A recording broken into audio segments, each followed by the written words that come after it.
नमस्कार दोस्तों, आपका स्वागत है आपके अपने YouTube channel Vidhi judicial academy में। मेरा नाम है Vijendra Verma and I am the director founder of the Vidhi judicial academy. We provide coaching for the judicial services exams, and through this video we are trying to reach out to you to provide you full professional exam oriented coaching for the judicial services, and that is free of cost. In this lecture I am going to discuss three articles 132, 133 and 134. Now come to 132. अब आप पे questions की बौछार होने वाली है। Prelims questions. This is 132. Heading is very important, and this is appellate jurisdiction of Supreme Court in appeals from high courts in what areas? In constitutional provisions. This, see the heading please. An appeal shall lie to the Supreme Court. Obvious बात है, हम supreme court की बात कर रहे हैं। Now this is the appellate jurisdiction. यहाँ पर अब ओरिजिनल जुरिडिक्शन खत्म हो चुका है। 130 article 113 was dealing with the original jurisdiction. Now it is the appellate jurisdiction. किस मैटर में? From any judgment, decree or final order. Please highlight this portion. Final order. We are dealing with the final order. This is very important क्योंकि आने वाले articles में कहीं ना कहीं ऐसा होगा, this word is missing. Here it is what? Final order. Final judgment, decree is always final. Order of a high court in the territory of India, whether in civil, criminal or other proceedings, any kind of proceedings. It may be civil proceedings, it may be a criminal proceedings, or it may be other proceedings. Question is this: if the High Court certifies under Article 134, कौन सा article? 134A, that the case involves a substantial question of law as to the interpretation of this constitution. तो ये जो highlight कर लीजिए कि अगर interpretation, संविधान की व्याख्या करने से संबंधित कोई झगड़ा हुआ है तो that will be going into appeal under article 132. मैं एक्सप्लेन करता हूं. कोई भी सिविल प्रोसीडिंग है, civil proceedings is going on, but in that civil proceeding a question emerges as to the interpretation of the constitution. समझे? Proceedings कौन सी है? सिविल नेचर की है. ये प्रोसीडिंग कैसी है? क्रिमिनल नेचर की है, या और other proceedings. But with in that proceedings A question emerge, and that is related to the interpretation of the constitution, and in that case appeal is proposed to be preferred in supreme court. ऐसे matter में तो 134A में high court का जो certificate होगा उसकी language क्या होगी? That is important, that is asked in your prelims exam. पहला क्वेश्चन आएगा 132 की हेडिंग से. वह कौन सा है? इंटरप्रिटेशन ऑफ द कॉन्स्टिट्यूशन से रिलेटेड मैटर में अपील की बात करते हैं. 134A में सर्टिफिकेट कौन सा जाएगा? Involves substantial question of law. This is important. Substantial question of law. This is substantial question of law. देख रहे हैं आपको ये substantial question of law as to the interpretation of this constitution. तो this should be the certificate. So these are your the questions of claims. If the High Court certifies what? Which article? Under Article 134A. What? That the case involves a substantial question of law. And if I have highlighted the word substantial in yellow color, it means it should be noted. The word here is what? Substantial. As to the interpretation of this constitution. इस संविधान की व्याख्या के लिए वह question substantial question of law can, madam please Hindi, substantial question of law, सारभान, विधि का सारभान प्रश्न यही होना चाहिए. हाँ जल्दी बताओ.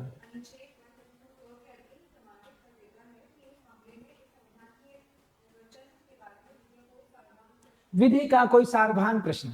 अब देखो ये जो सब्सटेंशियल क्वेश्चन ऑफ लॉ है, अगर सब्सटेंशियल क्वेश्चन ऑफ लॉ अगर कहीं आपको आपके ट्रांसलेशन में मेंस में कहीं आ गया तो ढूंढते रह जाओगे, है ना, कि सब्सटेंशियल क्या मतलब क्या होता है. सब्सटेंशियल क्वेश्चन ऑफ लॉ क्या होता है? विधि का सारभान प्रश्न. ये इसकी एग्जैक्ट हिंदी है जो कि आप नहीं कर पाएंगे अगर आप लोगों ने ऐसे ध्यान नहीं दिया. तो प्लीज जब भी आप पढ़ें तो मेंस का भी ध्यान रखें और ट्रांसलेशन का भी ध्यान रखेंगे. अगर पूछिए अपने आप से बातचीत में कि अगर ये फ्रेज पूछ लिया गया तो उसकी हिंदी क्या होगी? विधि का सारभान प्रश्न. तो संविधान के निर्वचन से संबंधित विधि का सारभान प्रश्न, इसको कर लीजिए. तो इंटरप्रिटेशन ऑफ दिस कॉन्स्टिट्यूशन कर लेंगे आप. यहां से क्वेश्चन आएगा. Now very important this is, अब कुछ है नहीं.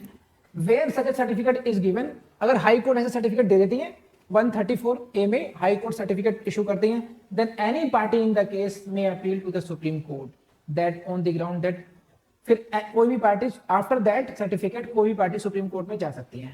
नेक्स्ट यहां से था हाँ हाँ हाँ हाँ, ठीक है, आगे 132, नाउ कम टू 133.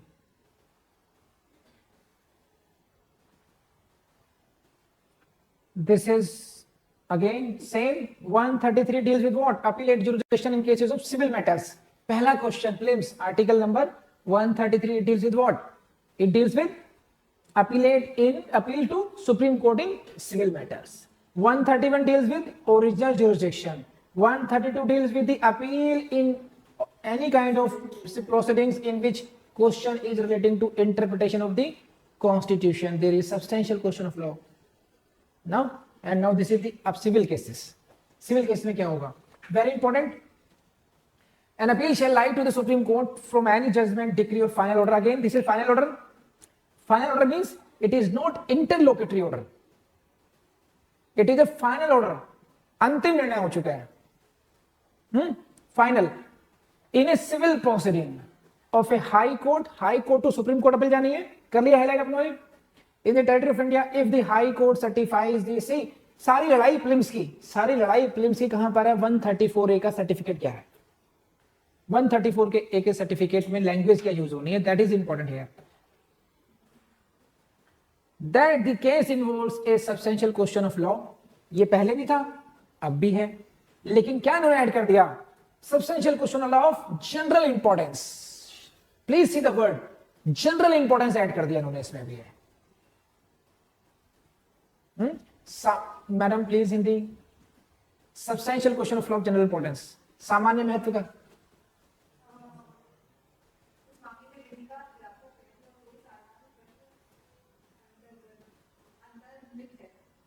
सामान्य महत्व का, विधि का सारभान प्रश्न जो कि सामान्य महत्व का. जनरल इंपॉर्टेंस में सामान्य महत्व का, सामान्य महत्व से.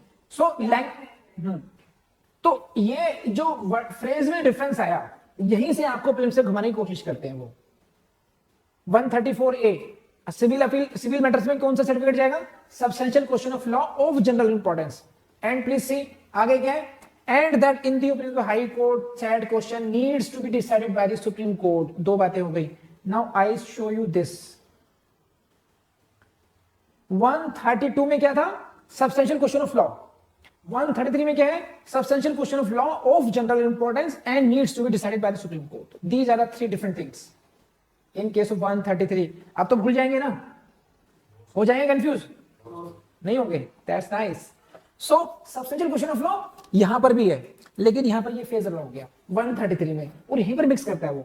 To appeal under article 133 the question needs to be first general question of law, option A. Option 2 general question of law of general importance. Option C substantial question of law of general importance which needs to be decided by supreme court. तीनों बातें उसमें आएंगी. तो please read carefully. The prelims में यहां से question आएगा तो एक्स्ट्रा कॉन्शियस हो जाना चाहिए आप लोगों को कि एग्जैक्ट लैंग्वेज क्या यूज की गई 132 में एंड 133 में, डिफरेंस में.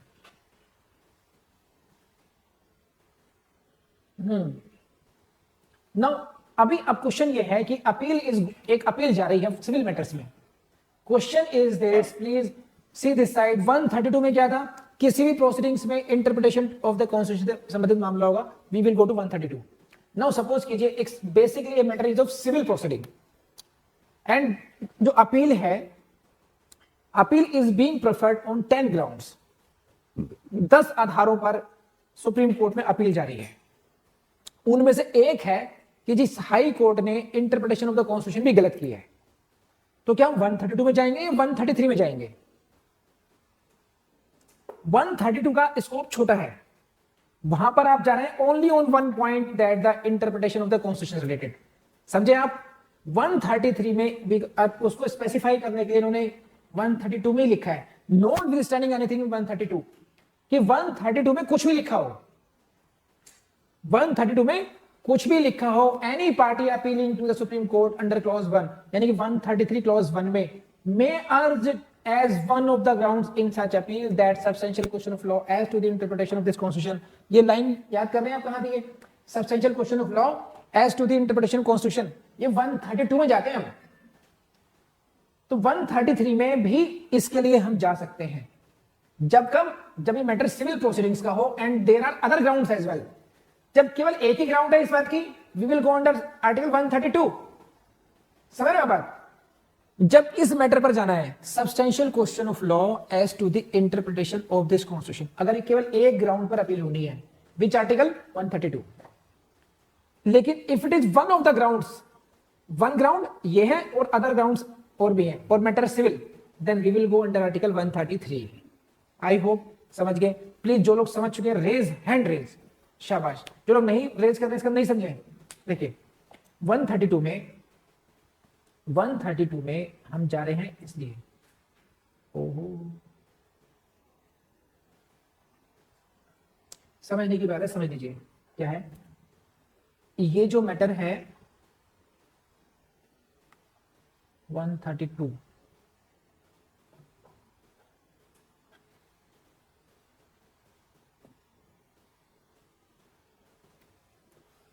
this is 132 when we go to appeal in Supreme Court, when the case involves a substantial question of law as to the interpretation of this constitution, there is no other ground for 132 में अगर आपको case में लगता है, civil case है आपका, समझे, आपका सिविल केस है, मान लीजिए आपके घर पे आपने टेनेंसी पे दिया था, किसी को लीज पे दिया था, रेंट पे दिया था, और वो खाली नहीं कर रहा आपका, ठीक है। अब ये हो गया आपका सिविल मैटर हो गया आपका, एंड ड्यूरिंग दिस डिस्प्यूट एक क्वेश्चन आता है relating to the interpretation of this constitution. Now you want to go to appeal, high according to you high court ने गलत डिसाइड किया, then you will go to supreme court under article 132, क्योंकि only issue क्या है, ये है interpretation of this constitution in your civil matter, सही है। अब हाई कोर्ट ने फाइनली कोर्ट डिसाइड कर दिया, उसमें क्या क्या हाई कोर्ट ने क्या क्या रोंगली डिसाइड किया इस चीज को भी, और अदर मैटर भी है, अदर मैटर्स को भी आपके हिसाब से गलत डिसाइड किया। Now ground of appeal multiple हो गई, अब one of those grounds is only interpretation of the constitution, then you will go, because civil matter है, then you will go in appeal under article 133, जहां पर single ground होगी 132, then जहां पर civil matter में है तो 133, उसमें आप ये ग्राउंड भी ले सकते हैं, ठीक है। अगर अभी समझ में नहीं आया तो please meet me after the class.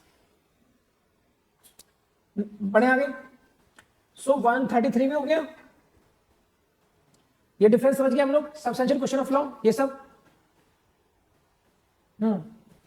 Next point इसी में 133 में, notwithstanding anything in this article, no appeal shall, unless Parliament by law otherwise provides, lie to Supreme Court from the judgment, decree or final order of one judge of a high court। Very important, जब high court में कोई decision final order single जज bench ने किया है, single जज bench ने order किया है, उनकी अपील सुप्रीम कोर्ट में नहीं जाएगी, समझे।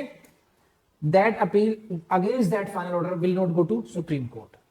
ये कहां पे कहा गया है, 133 में ही कहा गया है, इस बात को कर लेंगे। अब कौन सी बेंच से नहीं जाएगी, वन जज ऑफ ए हाई कोर्ट से, सिंगल जज बेंच ऑफ हाई कोर्ट से अपील सुप्रीम कोर्ट को नहीं जाएगी। ये बात कहां लिखी है, 133 के पीछे लिखी है।